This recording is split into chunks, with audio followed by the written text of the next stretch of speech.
রাজশাহীর real estate জগতে আরেকটি নতুন নাম যুক্ত হচ্ছে, রিলায়েন্স ডেভেলপমেন্টস লিমিটেড। পবা উপজেলার সন্তোষপুরে তাদের আধুনিক আবাসন প্রকল্প অ্যাস্টোরিয়া সিগনেচার দিয়ে তারা তাদের এই রাজকীয় আয়োজন করেছেন। সেখানে উপস্থিত হয়েছে দেশের বিভিন্ন পরিচিত মুখ, যেমন বিদ্যা সিনহা মিম, সাংবাদিক, সোশ্যাল মিডিয়া ইনফ্লুয়েন্সার্স এবং আরও অতিথি। কিন্তু এখানে একটা প্রশ্ন আসে, সোশ্যাল মিডিয়া ইনফ্লুয়েন্সার্স তারা কেন আসছে? তাদের এখানে কি কাজ? ছোট্ট বন্ধুরা, আমার কাজ কি? আমার ক্লাস মানুষকে ইনফ্লুয়েন্স করার। এই যে দেখুন, আমি প্রথমে এখান থেকে শরবত নিলাম, শরবতই তো না, শরবত, juice, yes juice, thank you, juice নিলাম। তারপরে দেখুন আমার দেখা দেখি মানুষ ইনফ্লুয়েন্স হয়ে লাইন ধরে গেছে। এখন এখানে লম্বা একটা লাইন, শুধু লাইন দেখলে হবে না, পাশাপাশি কিন্তু প্লটও কিনতে হবে, জুস খেলে হবে না শুধু শুধু।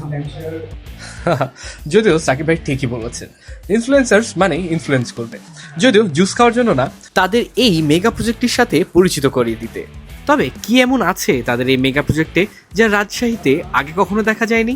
চলুন তাদের মুখ থেকেই শুনে আসা যায়। আমাদের যে অন্য বিজনেসগুলো আছে, আপনি যদি দেখেন আমাদের কার ইম্পোর্ট বিজনেস আছে, প্লাস ডেভেলপমেন্ট আমরা ঢাকায় করি। আমরা যেটাই করি না কেন, প্রত্যেকটার ভিতরে আমরা একটা ক্লাস, একটা স্ট্যান্ডার্ড আমরা ধরে রাখতে চাই। তো সেই স্ট্যান্ডার্ড থেকেই আমি চাই যে আমরা যেখানেই করি, এটা রাজশাহী হোক বা ঢাকা হোক, আমি কিন্তু কোনোটাকে ডিফারেন্সিয়েট করি না, আমি দুইটাই আমার কাছে সমান।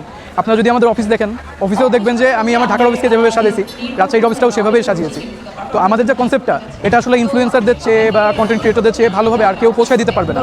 এই জন্যই তাদেরকে নিয়ে আসা এবং গ্র্যান্ড লঞ্চিং এই জন্যই যে এটা রাজশাহীর প্রথম কন্ডোমিনিয়াম, একটা 20তলা কন্ডোমিনিয়াম আমরা করতেছি, যেখানে swimming pool, gym, library, prayer hall and each and everything, মানে whatever we can think of is here. আমাদের বিজনেসের মেন বেসিকটা হচ্ছে গতানুগতিক যে ল্যান্ড শেয়ারের যে ইন্ডিভিজুয়াল যে ল্যান্ড শেয়ারিংগুলো হচ্ছে, আমরা ওটা থেকে একটু কর্পোরেট স্ট্যান্ডার্ড নিয়ে আসতে চাচ্ছি। এটাতে 36 কাঠা ল্যান্ড, এইখানে টোটাল 200+ হচ্ছে আবাসিক ইউনিট থাকবে, আর G+4 পর্যন্ত থাকবে কমার্শিয়াল। এই যে এত বড় প্রোগ্রাম হলো, সে যে গুজে আসলাম খালি ফুটেজই নিলাম, হ্যাঁ, কিন্তু আমরা যে আছি এটা ফুটেজ নিতে ভুলে গিয়েছিলাম। ইয়েস, ট্রু, আমরা আছি সাথে। এবার তাহলে ইনফ্লুয়েন্সার্সদের কাছে শুনে আসা যাক তাদের কাছে এই প্রজেক্টের আয়োজনটি কেমন লাগলো। আমি নতুন জায়গা এক্সপ্লোর করতে ভালোবাসি, যদি বললাম না কিসের জন্য, বাট আমি এক্সপ্লোর করতে আসছি এবং এই যে এত সুন্দর বিউটিফুল মানুষদের সাথে দেখা করতে আসছি। আজকের এই প্রোগ্রামটা এসে খুবই ভালো লাগছে। আর ঢাকা থেকে এত ভালো আর্কিটেক্ট ফার্ম বা ডেভেলপাররা যে আসছে রাজশাহীতে, এটা আমাদের আসার জন্য খুবই ভালো।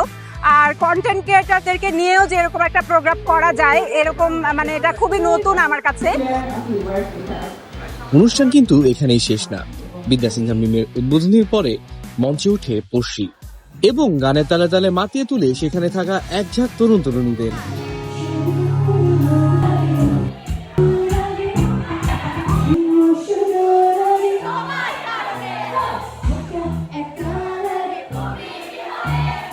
হ্যালো গাইস, ধন্যবাদ সবাইকে ভিডিওটা এই পর্যন্ত।